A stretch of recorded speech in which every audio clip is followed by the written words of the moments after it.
नमस्कार बच्चों। इस वीडियो में हम लोग लगभग 57 एमसीक्यू करने वाले हैं, जो कि है आपका कोर जावा का परिचय से। ठीक है, आपका जो यूनिट है कोर जावा का परिचय, इससे हम लोग जो है 57 एमसीक्यू करने वाले हैं। ये कोर जावा का परिचय का जो एमसीक्यू है, इसका ये दूसरा पार्ट है। इससे पहले हम लोगों ने 53 एमसीक्यू कंप्लीट किया था। इसमें हम लोग करेंगे 57 एमसीक्यू। याद रखिएगा, हम लोग शॉर्ट क्वेश्चंस भी जल्द ही लेकर के आने वाले हैं। ठीक है, तो बहुत सारे बच्चों का कमेंट्स आ रहा था, तो आप लोग थोड़ा सा पेशेंस रखिए। एक दो दिन में हम लोग जो है शॉर्ट क्वेश्चंस और लॉन्ग क्वेश्चंस भी लेकर के आएंगे। तब तक आप लोग जो चैनल में पहले से जो लेक्चर्स अपलोड हैं उसको देखिए। उसको देखने से भी आपको बहुत ज़्यादा फायदा मिलने वाला है, क्योंकि अभी भी आपके पास लगभग 10 दिनों का समय है। तो बच्चों, हमेशा की तरह कॉपी और पेन लेकर के बैठ जाइए। मैं सवाल बोलता जाऊंगा, ऑप्शन बताता जाऊंगा। आप लोग अपने कॉपी में आंसर्स जो है मेरे आंसर बताने से पहले लिखते जाना, और अंत में हर एक बच्चा जो है कमेंट जरूर करना कि आप लोगों ने कितना सही उत्तर दिया है। तो आइए सबसे पहले हम बात करते हैं। पहला क्वेश्चन है, मेथड का कौन सा रिटर्न टाइप किसी मान को रिटर्न नहीं करता है? मेथड का कौन सा रिटर्न टाइप, यानी फंक्शन का कौन सा रिटर्न टाइप होता है जो किसी वैल्यू को रिटर्न नहीं करता है? ए है आपका वॉइड, बी है इंट, सी है डबल, या डी इनमें से कोई नहीं। बहुत ही आसान सा उत्तर है, इसका होगा वॉइड। दूसरा प्रश्न है, निम्न में से कौन सा मॉडिफायर कंस्ट्रक्टर के लिए उपयोगी नहीं है? यहाँ नीचे जो है ऑप्शन में कुछ मॉडिफायर्स हैं। ठीक है, आपको बताना है कि कंस्ट्रक्टर के लिए कौन सा मॉडिफायर उपयोगी नहीं है। ए है पब्लिक, बी है प्राइवेट, सी है स्टैटिक, या डी है प्रोटेक्टेड। तो सही उत्तर होगा स्टैटिक इस्तेमाल नहीं करते हैं कंस्ट्रक्टर के केस में। अगला प्रश्न है, कंस्ट्रक्टर का इम्प्लिसिट रिटर्न टाइप क्या होता है? यहाँ हमें ध्यान देना है इम्प्लिसिट वर्ड का। ठीक है, ऐसे तो आप लोग जानते हैं कि कंस्ट्रक्टर कुछ भी वैल्यू रिटर्न नहीं करता है, लेकिन इम्प्लिसिट रिटर्न टाइप में ऑप्शन है ना, जो सही उत्तर होगा वो कुछ और ही होगा। तो प्रश्न है, कंस्ट्रक्टर का इम्प्लिसिट रिटर्न टाइप है ए वॉइड, बी एक क्लास ऑब्जेक्ट जिसमें यह डिफाइन है, सी इंट, या डी इनमें से कोई नहीं। इसका सही उत्तर होगा एक क्लास ऑब्जेक्ट। ठीक है, एक क्लास ऑब्जेक्ट जिसमें यह डिफाइन है। प्रश्न संख्या 4 है, मेथड निम्न प्रकार से बनाए जा सकते हैं। ठीक है, A instance method, B static method, C विकल्प ए और बी दोनों, या डी इनमें से कोई नहीं। ठीक है, तो इसका जो सही उत्तर होगा वो होगा सी नंबर, ए और बी दोनों। यानी मेथड इंस्टेंस मेथड भी हो सकते हैं और स्टैटिक मेथड भी हो सकते हैं। प्रश्न 5 है, एक ही क्लास के दो या अधिक मेथड्स जिनके समान नाम है परंतु अलग अलग पैरामीटर्स हैं को परिभाषित करने का प्रोसेस है। एक क्लास में, ठीक है, दो या दो से अधिक मेथड्स हैं, सभी मेथड्स के नाम सेम है लेकिन पैरामीटर्स अलग अलग हैं, तो वो क्या कहलाएगा? A method overloading, B method overriding, है ना, मेथड ओवरराइडिंग। ये ऑप्शंस रिपीट हो गया है पिछला वाला से, इसको इग्नोर कीजिएगा। तो A method overloading, B method overriding, C method hiding, या डी इनमें से कोई नहीं। इसका सही उत्तर होगा ए मेथड ओवरलोडिंग। प्रश्न 6 है, ओवरलोडेड मेथड को कैसे पहचाना जाता है? ए रिटर्न टाइप के आधार पर, बी पैरामीटर की संख्या और प्रकार के आधार पर, सी मेथड के नाम के आधार पर, या डी सभी वर्णात्मक। इसका जो सही उत्तर होगा वो होगा पैरामीटर की संख्या और प्रकार के आधार पर। प्रश्न संख्या 7 है, मेथड ओवरलोडिंग क्या है? ठीक है, ए एक मेथड को एक दूसरे नाम से पुनर्भाषित करना, बी एक मेथड को एक दूसरे मेथड के साथ जोड़ना, सी एक मेथड को एक दूसरे से अलग वैरायटी या संकेत में बनाना है। यानी एक मेथड है, ठीक है, जिसको अलग अलग वैरायटी में हम बना रहे हैं। डी एक मेथड को एक दूसरे के साथ शीर्षक में बदलना। तो यहाँ आपको जो है सही उत्तर बताना है, और इसका सही उत्तर होगा सी। क्योंकि आप लोग जानते हैं कि मेथड ओवरलोडिंग में मेथड का नाम सेम होता है ना, यानी सेम नाम के बहुत सारे मेथड होते हैं, उसमें कुछ वैरायटी होता है, जैसे कि उसके जो पैरामीटर्स उसकी संख्या अलग होती हैं, या पैरामीटर्स का जो प्रकार होता है वो अलग होता है। ठीक है, अच्छा, यहाँ पर कुछ बच्चे सोच रहे होंगे हम लोग एमसीक्यू कर रहे हैं। देखिए, यहाँ पर आपका 1 मार्क्स का क्वेश्चन भी कंप्लीट हो रहा है। कैसे? जैसे मान लीजिए एग्जाम में आता कि बताइए मेथड ओवरलोडिंग क्या है। ठीक है। तो और ये इंपॉर्टेंट है भी, मेथड ओवरलोडिंग क्या है ना। एक मार्क्स में अगर ये क्वेश्चन आता तो आप लिखते हैं एक मेथड को दूसरे से अलग वैरायटी या संकेत में बनाना। ये आंसर भी लिखा जा सकता है। ठीक है। तो ये एमसीक्यू आपके 1 मार्क्स के लिए भी इंपॉर्टेंट है। अगला, मेथड में बॉडी को बंद करने के लिए किसका प्रयोग किया जाता है? ब्रेसेस का, डॉट का, कॉमा का, या स्पेस का? ठीक है। तो सही उत्तर होगा ब्रेसेस का। ब्रेसेस आपको याद होगा, इसको ब्रेसेस कहते हैं। प्रश्न संख्या 9 है, कौन सा मॉडिफायर हर जगह एक्सेसिबल है? कौन सा मॉडिफायर हर जगह एक्सेसिबल है? A public, B private, C protected, या डी इनमें से कोई नहीं? तो हर जगह के लिए होगा आपका पब्लिक। प्रश्न संख्या 10, निम्न में से कौन सा ओवरलोडेड हो सकता है? ए मेथड हो सकता है ओवरलोड, बी कंस्ट्रक्टर हो सकता है ओवरलोड, सी ऊपर के दोनों हो सकते हैं, या डी इनमें से कोई नहीं? सही उत्तर होगा ऊपर के दोनों। मेथड भी ओवरलोड हो सकता है और कंस्ट्रक्टर भी ओवरलोड हो सकता है। प्रश्न 11 है, निम्न में से कौन सा मेथड अपनी क्लास के नाम के समान है ना? कौन सा मेथड अपनी क्लास के नाम के समान नाम का है, यानी जो क्लास का नाम होगा वही मेथड का भी नाम होगा? A delete, B final, C constructor, या डी, है ना, या डी क्लास? तो ये तो कहीं ना कहीं जो है आपका एक डेफिनेशन है, और डेफिनेशन किसका है? कंस्ट्रक्टर का। प्रश्न 12 है, निम्न में से कौन सा कंस्ट्रक्टर इम्पिटी इंस्ट्रक्टर कहलाता है? A default constructor, B parameterised, C copy constructor, या डी नॉर्मल कंस्ट्रक्टर? सही उत्तर होगा डिफॉल्ट कंस्ट्रक्टर को हम लोग इम्पिटी कंस्ट्रक्टर कहते हैं। प्रश्न संख्या 13 है, जावा में कंस्ट्रक्टर क्या है? ए यह एक ऑब्जेक्ट कोड है, बी यह कोड का रिकर्सिव ब्लॉक है, सी यह मेथड के समान कोड का ब्लॉक है, या डी उपरोक्त सभी? ठीक है। तो इसका जो सही उत्तर होगा वो होगा यह मेथड के समान कोड का ब्लॉक है। प्रश्न 14, कंस्ट्रक्टर क्या है? देखिए अगर आप यहाँ पर देखें तो कंस्ट्रक्टर के संबंध में क्या क्या है, जावा में कंस्ट्रक्टर क्या है, कंस्ट्रक्टर क्या होता है, इसके अलग अलग ऑप्शन है और सभी ऑप्शंस अपनी अपनी जगह पे सही हैं। कंस्ट्रक्टर क्या होता है? एक वेरिएबल की घोषणा, एक मेथड की घोषणा, एक ऑब्जेक्ट का निर्माण, या सभी वर्णात्मक? ठीक है। तो यहाँ पर जो सही उत्तर होगा वो होगा आपका 14 का, एक ऑब्जेक्ट का निर्माण। ठीक है।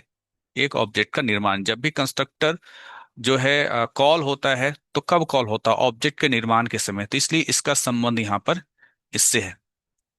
बाकी कंस्ट्रक्टर के बारे में डिटेल आपको जानना है, कोर जावा लैंग्वेज का जो है आपका सारा लेक्चर्स अपलोड है चैनल पर, वहां पर जाकर के इन चीजों को विस्तार से देखिए, क्योंकि चीजें अगर विस्तार से देखते हैं तो आपको हर प्रकार के क्वेश्चंस का आंसर ऐसे ही आपका जो है तैयार हो जाता है। 15 नंबर क्वेश्चन है, कंस्ट्रक्टर का क्या प्रमुख उद्देश्य है? ए डेटा को संग्रहित करना, बी एक्सेस कंट्रोल प्रदान करना, सी है ऑब्जेक्ट को बनाना और इनिशियलाइज करना, या डी सभी वर्णात्मक? इसका जो सही उत्तर होगा वो होगा ऑब्जेक्ट को बनाना और इनिशियलाइज करना। ठीक है। तो ये जो अलग अलग ऑप्शंस आप देख रहे हैं कंस्ट्रक्टर को लेकर के, फिर से कह रहा हूं, कंस्ट्रक्टर और डिस्ट्रक्टर। ठीक है। कंस्ट्रक्टर का बेसिकली कंस्ट्रक्टर का हमने लेक्चर ऑलरेडी जो है चैनल पे डाल रखा। आप कंस्ट्रक्टर अच्छे से देख के जाना, कंस्ट्रक्टर क्या होता है, कंस्ट्रक्टर के प्रकार क्या होते हैं। प्रश्न संख्या 16 है, किस कंस्ट्रक्टर में एक क्लास में ऑब्जेक्ट को उसी क्लास के दूसरे ऑब्जेक्ट में पास किया जाता है? वैसा कौन सा कंस्ट्रक्टर है जिसमें हम लोग उसी क्लास के, है ना, दूसरे ऑब्जेक्ट को पास करते हैं? तो ए है कॉपी कंस्ट्रक्टर, बी है पैरामीटराइज कंस्ट्रक्टर, सी है नॉर्मल कंस्ट्रक्टर, या डी है डिफॉल्ट कंस्ट्रक्टर? इसका जो सही उत्तर होगा वो होगा कॉपी कंस्ट्रक्टर। तो कॉपी कंस्ट्रक्टर का परिभाषा देखिएगा तो आपको यही जो लाइन लिखा हुआ है 16 नंबर में वही आपको देखने को मिलेगा। प्रश्न 17 है, जावा क्लास लाइब्रेरी में पहले से उपस्थित मेथड क्या कहलाते हैं? A predefined method, B user defined method, C A और बी दोनों, या डी उपरोक्त में से कोई नहीं? क्या कह रहा है, जावा क्लास लाइब्रेरी में पहले से उपस्थित मेथड क्या कहलाते हैं? तो वो कहलाते हैं प्री डिफाइंड मेथड।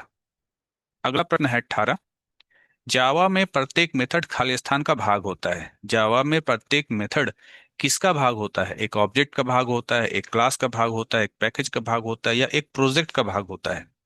इसका सही उत्तर होगा जावा में प्रत्येक मेथड एक क्लास का भाग होता है। प्रश्न संख्या 19 है, इनहेरिटेंस क्या है? ए एक क्लास से दूसरे क्लास में डेटा की कॉपी, बी एक क्लास से दूसरे क्लास में कोड की कॉपी।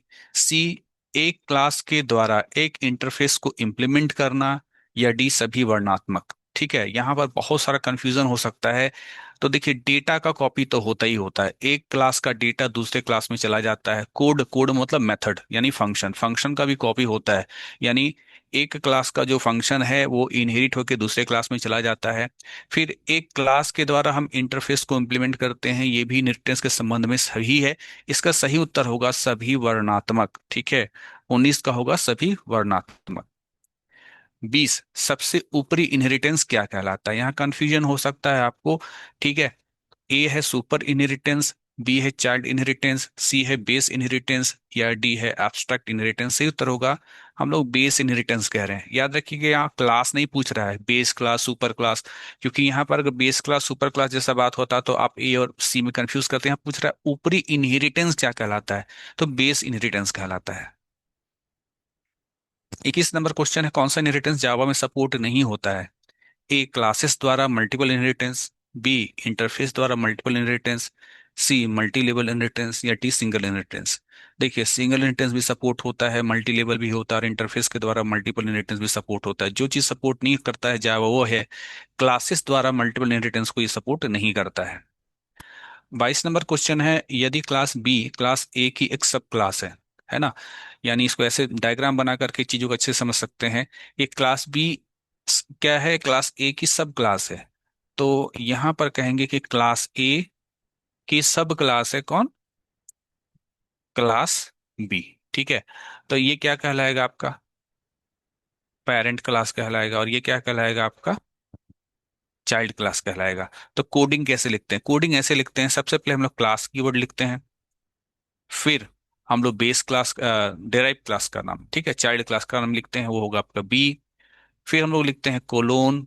ठीक है, कोलोन नहीं, ये तो सी प्लस प्लस में होता है, कोलोन नहीं होता है, यहाँ एक्सटेंड्स होता है। ठीक है, एक्सटेंड्स होता है। उसके बाद आपका जो है बेस क्लास का नाम होता है, यानी पेरेंट क्लास का नाम होता है ए, और उसके बाद उसका कोड होता है। अब ये कर्ली ब्रेसेस यहाँ लिखो चाहे आप यहाँ लिखो, बात सेम है। तो ये ऑप्शन देखिए जहां पर है वही इसका सही उत्तर होगा। तो सही उत्तर इसका हम लोग को देखने को मिल रहा है बी नंबर। ठीक है, ये होगा। प्रश्न 23 है, निम्न में से कौन सा इनहेरिटेंस जावा में उपलब्ध है? सिंगल है, उपलब्ध, हाँ। डबल है, नहीं। मल्टीपल है, ठीक है, नहीं। क्लास है, नहीं। तो कौन सा इनहेरिटेंस जावा में उपलब्ध है? वो है सिंगल इनहेरिटेंस। 24 नंबर क्वेश्चन है, पुरानी क्लास नई क्लास से बनाई जाती है, यह किस कीवर्ड द्वारा पता चलता है? ठीक है, अभी अभी हम लोगों ने यहाँ पर कोड देखा था पुराना क्लास और नया क्लास का। पुराना क्लास यहाँ ए था, नया क्लास बी था। तो यहाँ पर पूछ रहा है कि पुरानी क्लास नई क्लास से बनाई गई है, यह किस कीवर्ड द्वारा पता लगता है? A, this, B, extends, C, super, या डी, दैट। सही उत्तर होगा एक्सटेंड्स। 25 नंबर क्वेश्चन है, एक से अधिक प्रकार के इनहेरिटेंस का संयोजन क्या कहलाता है? ठीक है, ए, हाइब्रिड, बी, सिंगल, सी, मल्टी लेवल, या डी, इनमें से कोई नहीं। सही उत्तर होगा एक से अधिक प्रकार के इनहेरिटेंस का संयोजन हाइब्रिड इनहेरिटेंस कहलाता है। ये हाइब्रिड इनहेरिटेंस का परिभाषा भी है। तो इनहेरिटेंस का भी लेक्चर जो है ऑलरेडी आपका जो है चैनल पर अपलोड है, वो भी आप देख सकते हैं। कुछ नहीं करना है आपको, जाके देखना है 12th का जो है प्लेलिस्ट यूपी बोर्ड का। वहां पर हर एक वीडियो के थंबनेल में ऑलरेडी लिखा हुआ है कि उस वीडियो में आपको है ना क्या टॉपिक पढ़ने को मिलेगा। आते हैं 26 नंबर क्वेश्चन। जब एक बेस क्लास को एक से अधिक सब क्लास द्वारा इनहेरिट किया जाता है तो उस इनहेरिटेंस को क्या कहते हैं? ठीक है, ए है हायरार्किकल, बी है सिंगल, सी है मल्टी लेवल, या डी है हाइब्रिड। यहाँ क्या कर रहा है? जब एक बेस क्लास को एक से अधिक सब क्लास द्वारा, यानी बेस क्लास हमारा एक रहेगा और उससे बहुत सारे जो है सब क्लास निकलेंगे, इसे क्या कहेंगे? इसे कहेंगे हायरार्किकल इनहेरिटेंस। 27 नंबर क्वेश्चन, जावा में कितने तरह के इनहेरिटेंस होते हैं? ठीक है, सिंगल होता है क्या, हाइब्रिड होता है क्या, मल्टी लेवल होता है क्या, हायरार्किकल होता है क्या? हाँ, ये सभी होते हैं। जावा खालिस्तान इनहेरिटेंस को सपोर्ट करती है, मल्टीपल को करती है क्या? मल्टीपल को नहीं करती है, क्लास के द्वारा नहीं करती है। ठीक है, इंटरफेस के द्वारा करती है, क्लास के द्वारा नहीं। ठीक है। मल्टी लेवल करती है, हाँ मल्टी लेवल करती है। इसका सही उत्तर जो होगा वो मल्टी लेवल होगा। हो सकता है आप लोग सी पे टिक कर देंगे। देखिए, मल्टीपल जो है वो इनहेरिटेंस के जरिए, इंटरफेस के जरिए जो है वो इनहेरिटेंस होता है, ठीक है, क्लास के जरिए नहीं। यहाँ जो है बेसिकली क्लास के संबंध में पूछ रहा है कि जावा में क्लास के जरिए इनहेरिटेंस सपोर्ट कौन सा सपोर्ट करता है, तो केवल मल्टी लेवल करता है। मल्टीपल के लिए इंटरफेस लाना होता है। 29 नंबर क्वेश्चन है, एक क्लास को इनहेरिट करने के लिए कौन सा कीवर्ड उपयोग किया जाता है? बड़ा आसान है, दिस, सुपर, एक्सटेंट या एक्सटेंड्स। सही उत्तर होगा एक्सटेंड्स। जावा में एक मल्टी लेवल इनहेरिटेंस में कितने लेवल होते हैं? 8 लेवल, 16, 32 या कोई लेवल नहीं होता है। ठीक है, तो इसका मतलब ये कह रहा है कि ए से निकला बी, बी से निकला सी, तो ये इनहेरिटेंस कहाँ तक जाएगा? 8 लेवल तक, 16, 32। सही उत्तर होगा कोई लेवल नहीं होता है। क्लास जो इनहेरिटेड होती है, क्लास जो इनहेरिटेड होती है क्या कहलाती है? ठीक है, इनहेरिटेड होती है जिस, है ना, जिसको मतलब जिससे जो है दूसरा क्लास निकल रहा है, तो किससे निकलता है? सुपर क्लास से निकलता है। सुपर क्लास से निकलता है तो सुपर क्लास इनहेरिटेड होती है।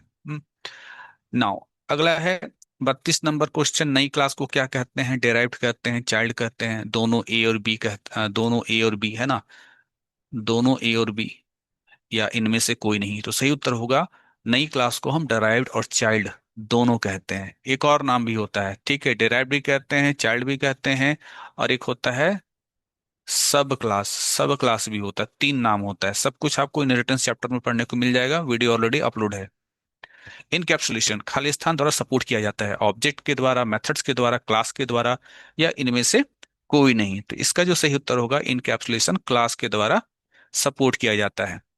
34 नंबर क्वेश्चन है, इनकैप्सुलेशन को कहा जाता है data heading, data bond, data encapsulation, या इनमें से कोई नहीं? सी नंबर टिक नहीं करना है, ठीक है, कि इनकैप्सुलेशन इनकैप्सुलेशन वर्ड मिल रहा है तो वही होगा, नहीं। इसका सही उत्तर होगा data heading. 35 number question, encapsulation किसके द्वारा क्रियान्वित होता है? पब्लिक द्वारा, प्राइवेट द्वारा, स्टैटिक द्वारा, या क्लास द्वारा? ठीक है, तो चूंकि डेटा हेडिंग वर्ड हम लोग अभी सुनने को मिला, ठीक है, तो डेटा हेडिंग, डेटा छुपेगा। कब छुपेगा? चीजें प्राइवेट होंगी तो तब छुपेगा, है ना, तब होगा। तो यहाँ पर क्या होगा आपका? प्राइवेट। तो प्राइवेट द्वारा क्रियान्वित होता है। इनकैप्सुलेशन क्या है? डेटा को सुरक्षित रखना, डेटा को प्रदर्शित करना, डेटा को विभाजित करना, या सभी वर्णात्मक? इसका जो सही उत्तर होगा डेटा को सुरक्षित रखना, प्रदर्शित करना थोड़ी होगा। हमको तो अभी पढ़े ना, इनकैप्सुलेशन में डेटा हाइडिंग होता है, छुपाना होता है, प्रदर्शित करना थोड़ी होगा, डेटा को डिवाइड करना थोड़ी होगा। 37 नंबर क्वेश्चन, सिंगल यूनिट में डेटा और मेथड को बांधना क्या कहलाता है? इनकैप्सुलेशन, एब्स्ट्रक्शन, इनहेरिटेंस, या पॉलीमॉर्फिज्म? तो 37 नंबर का उत्तर होगा इनकैप्सुलेशन। दरअसल ये इनकैप्सुलेशन की परिभाषा में ही यही लिखा जाता है। 38 नंबर क्वेश्चन है, निम्न में से कौन सा इनकैप्सुलेशन द्वारा क्रियान्वित होता है? इनहेरिटेंस होता है, एब्स्ट्रक्शन होता है, ओवरलोडिंग होता है, या पॉलीमॉर्फिज्म होता है? ठीक है, तो इनकैप्सुलेशन का संबंध हमने डेटा हेडिंग से दिखाया, और डेटा हेडिंग का संबंध किससे होता है? एब्स्ट्रक्शन से होता है, तो सही उत्तर एब्स्ट्रक्शन होगा। 39 नंबर क्वेश्चन, इनकैप्सुलेशन को कैसे प्राप्त किया जाता है? एक्सेस स्पेसिफायर के उपयोग द्वारा, प्राइवेट मेंबर के द्वारा, इनहेरिटेंस के उपयोग द्वारा, एब्स्ट्रक्शन के द्वारा? ठीक है, तो इसका सही उत्तर होगा एक्सेस स्पेसिफायर के उपयोग द्वारा। यानी हम लोग जो लिखते हैं पब्लिक, या लिखते हैं प्राइवेट, या लिखते हैं प्रोटेक्टेड, इन्हें कहा जाता है एक्सेस स्पेसिफायर। तो इसके उपयोग करके ही हम लोग इनकैप्सुलेशन को प्राप्त करते हैं। कुछ लोग बी ऑप्शंस को पे जा सकते हैं, लेकिन बी नहीं होगा। कुछ लोग सोच सकते हैं सर एब्स्ट्रक्शन अभी ऊपर पर देखे तो नहीं, ये भी नहीं होगा। 40 नंबर क्वेश्चन है, निम्न में कौन सा ऑब्जेक्ट सिस्टम क्लास के अंदर इनकैप्सुलेटेड है? ठीक है, सिस्टम क्लास, सिस्टम क्लास वही जो आप लिखते हैं ना, सिस्टम, है ना, dot out, dot println, ऐसा लिखते हैं। ये सिस्टम क्या होता है? ये सिस्टम दरअसल क्लास होता है। ठीक है, तो कह रहा है कि कौन सा है जो कौन सा ऑब्जेक्ट है ना, यहाँ पर जो है कौन सा ऑब्जेक्ट है जो सिस्टम क्लास के अंदर इनकैप्सुलेटेड होता है? ए out, B print Elon, C A और बी दोनों? ठीक है, तो सही उत्तर होगा ए और बी दोनों, out, println. 41 number question है, सेटर और गेटर मेथड का उपयोग किया जाता है? ए डेटा को सेट करने के लिए, बी डेटा को गेट करने के लिए, सी दोनों ए और बी, या डी इनमें से कोई नहीं? ठीक है, सेटर गेटर, इसका होगा दोनों ए और बी, डेटा को सेट करने के लिए भी और डेटा को गेट करने के लिए भी। 42 नंबर क्वेश्चन है, जब पब्लिक क्लास मेंबर्स को अन्य क्लास एक्सेस कर सकती है तो कौन सी डेटा हेडिंग होती है? जब पब्लिक क्लास मेंबर्स को अन्य क्लास एक्सेस कर सकती है तो कौन सी डेटा हेडिंग होती है? इसको एक ट्रिक की तरह समझिएगा। पब्लिक क्लास मेंबर्स बोल रहा है तो यहां पर कौन सा डेटा हेडिंग होगी? पब्लिक डेटा हेडिंग होगी। 43 नंबर क्वेश्चन है, एक क्लास में अन्य क्लास का एक ऑब्जेक्ट को इनकैप्सुलेट करना क्या कहलाता है? एक क्लास में अन्य क्लास का ऑब्जेक्ट को इनकैप्सुलेट करना क्या कहलाता है? ए कॉम्पोजिशन, बी इनहेरिटेंस, सी इनकैप्सुलेशन, या डी इनमें से कोई नहीं। सही उत्तर होगा कॉम्पोजिशन। ठीक है, कैसे समझेंगे? जैसे एक एग्जांपल है, ये है आपका आयत। ये जो लाइन है ये किससे मिलके बना है? डॉट से। ठीक है, बहुत करीब करीब सटा सटा डॉट है, इसी से आपका लाइन बना है। तो ये जो डॉट है ना, ये एक ऑब्जेक्ट हुआ, और ये जो आयत है ना, रेक्टेंगल जिसको कहते हैं अंग्रेजी में, ये भी आप एक ऑब्जेक्ट हुआ। तो ये ऑब्जेक्ट के अंदर, या ये ऑब्जेक्ट के अंदर क्या है? डॉट डॉट है, इसमें समाहित है, हिंदी में कह सकते हैं। ठीक है, तो ये चीज क्या कहलाएगा? इसी को कहते हैं कॉम्पोजिशन। तो यहां पर देखिए, आयत भी एक ऑब्जेक्ट हुआ, डॉट भी ऑब्जेक्ट हुआ, तो एक ऑब्जेक्ट के अंदर दूसरा ऑब्जेक्ट इनकैप्सुलेट क्या कहलाता है? कॉम्पोजिशन कहलाता है। 44 नंबर क्वेश्चन, निम्न में कौन सा इनकैप्सुलेशन द्वारा क्रियान्वित होता है? कोड कॉम्प्लेक्सिटी को बढ़ाना। नहीं भी, कोड को कॉम्प्लेक्स कौन करना चाहेगा? डेटा को असुरक्षित रख करना, ये भी कौन करना चाहेगा? कोड का पुनः उपयोग करना, हाँ ये होगा। 45 नंबर क्वेश्चन है, निम्न में से कौन सा एक्सेस स्पेसिफायर एक इंटरफेस के लिए प्रयोग किया जा सकता है? कौन सा एक्सेस स्पेसिफायर इंटरफेस के लिए? इस पे भी ध्यान देना है, इसको याद रखना जरूरी है। 45 का क्या होना चाहिए? पब्लिक होगा, प्रोटेक्टेड होगा, प्राइवेट होगा, ये सभी होगा। याद रखिए, इसका सही उत्तर पब्लिक होगा। ठीक है, इसके लिए आपको इंटरफेस जाके पढ़ना पड़ेगा, इंटरफेस पढ़ेंगे तो रिलेटेड सारी बातें आपको जानकारी हो जाएगी। 46 नंबर क्वेश्चन है, निम्न में कौन से मेथड्स इंटरफेस में डिफाइन हो सकते हैं? कौन से मेथड इंटरफेस में डिफाइन हो सकते हैं? वेरिएबल और एब्स्ट्रैक्ट मेथड, वेरिएबल और एक्सटेंड मेथड, एब्स्ट्रैक्ट और एक्सटेंड मेथड, उपरोक्त में से कोई नहीं। इसका उत्तर जो सही होगा वो होगा वेरिएबल और एब्स्ट्रैक्ट मेथड जो होंगे वे इंटरफेस में डिफाइन होंगे। 47 नंबर क्वेश्चन है, निम्न में से इंटरफेस का उपयोग किया जाता है? ए सुरक्षा को बढ़ाना, बी विभिन्न इनहेरिटेंस बढ़ाने में, सी दोनों ए और बी, या डी उपरोक्त में से कोई नहीं। इसका सही उत्तर होगा दोनों ए और बी।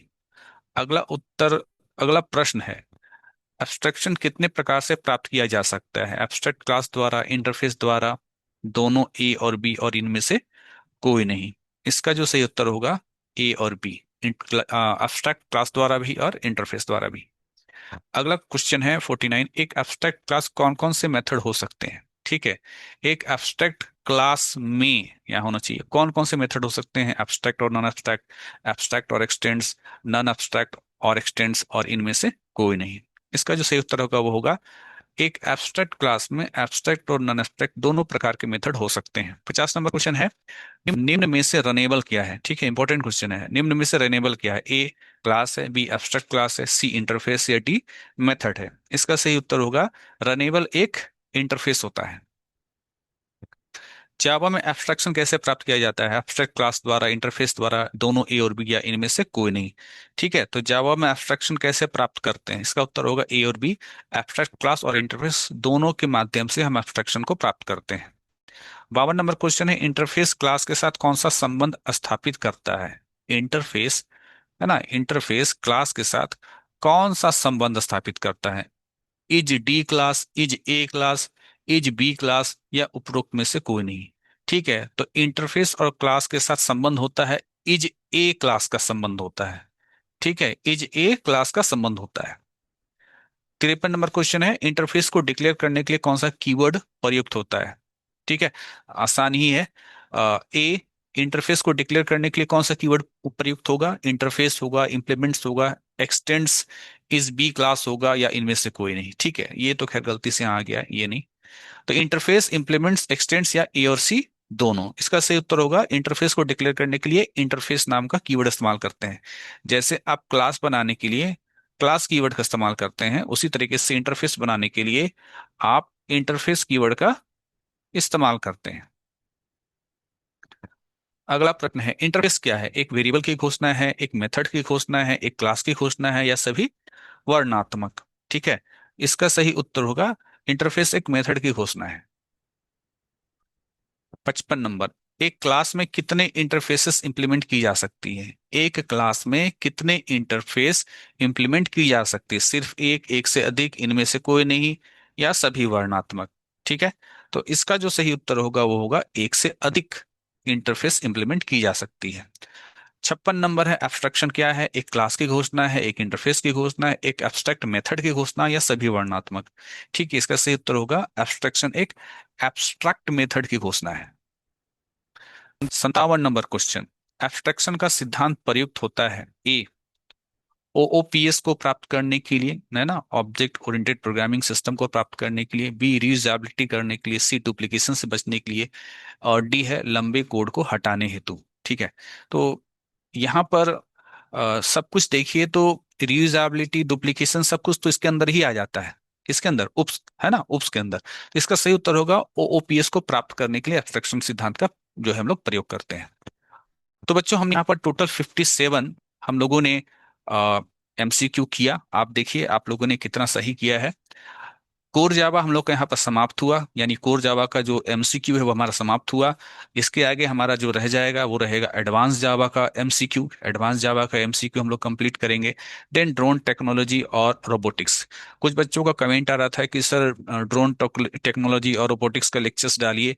वो लेक्चर्स डाला हुआ है, ठीक है, वो छोटा छोटा लेक्चर्स था, उसे मैंने प्लेलिस्ट में नहीं डाला है। आप सर्च कीजिएगा तो आसानी से वो वीडियो आपको मिल जाएगा। मात्र 3 वीडियो है, ठीक है, 2 वीडियो शायद ड्रोन टेक्नोलॉजी का है और एक वीडियो केवल रोबोटिक्स का है। तो केवल 3 वीडियो है, आप उसको केवल देख लीजिएगा और उतना ही आपके लिए क्या है, काफी है। ठीक है, इसके अलावा मैंने इस बार का 2026 का मॉडल प्रश्न पत्र जो आया था, है ना, यूट्यूब बोर्ड के द्वारा, उसका पूरा सॉल्यूशन 4 पार्ट में इसी चैनल पर डाला हुआ है। सब कुछ मिल जाएगा। इस चैनल पर भी ज्यादा वीडियो है नहीं, अब मुश्किल से मुश्किल 150 वीडियो है। यहाँ पर जो है इसी चैनल पर अगर आप सर्च कीजिएगा मॉडल, यूपी बोर्ड मॉडल प्रश्न पत्र करके, तो ऐसे भी मिल जाएगा। इसके अलावा अगर आप सर्च करते हैं ड्रोन टेक्नोलॉजी तो वो भी मिल जाएगा, और रोबोटिक्स तो वो भी मिल जाएगा। ठीक है, तो सारा कंटेंट लगभग जो है 80 to 90% कंटेंट इस चैनल पर ऑलरेडी 12th के लिए डाला हुआ है। आपको केवल थोड़ा सा मेहनत करना है, और बहुत ज्यादा मेहनत नहीं करना है। 150 वीडियोज में से आप आसानी से उन वीडियोस को ढूंढ सकते हैं, क्योंकि इस चैनल पर आपको मैक्सिमम यूपी बोर्ड का ही सारा लेक्चर्स देखने को मिलेगा। ठीक है ना, कुछ वीडियोस हालांकि है आसाम बोर्ड के लिए, लेकिन यूपी बोर्ड के लिए मैंने ज्यादा यहाँ पर मेहनत किया है। यूपी बोर्ड वालों का जो है ज्यादा हमारा मेरे पास कमेंट आता था, या उनका जो है रिस्पांस ज्यादा होता था। तो जिनका रिस्पांस ज्यादा रहता था तो मैंने उनके लिए सारे वीडियो बनाया हुआ है। तो बच्चों, सारे जो है वीडियोस का जो है सारे वीडियोस को जो है आराम से देखिए, प्रैक्टिस कीजिए। और अभी जो हमारी सीरीज चल रहा है, ये सीरीज का तीसरा वीडियो है। आप देखिएगा चैनल का, है ना, वीडियो का जो थंबनेल है उसमें जो है वहां लिखा हुआ रहता है, ऐसे पार्ट 1 है, फिर यहाँ पर पार्ट 2 है, इसमें लिखा हुआ मिलेगा, है ना, पार्ट 3।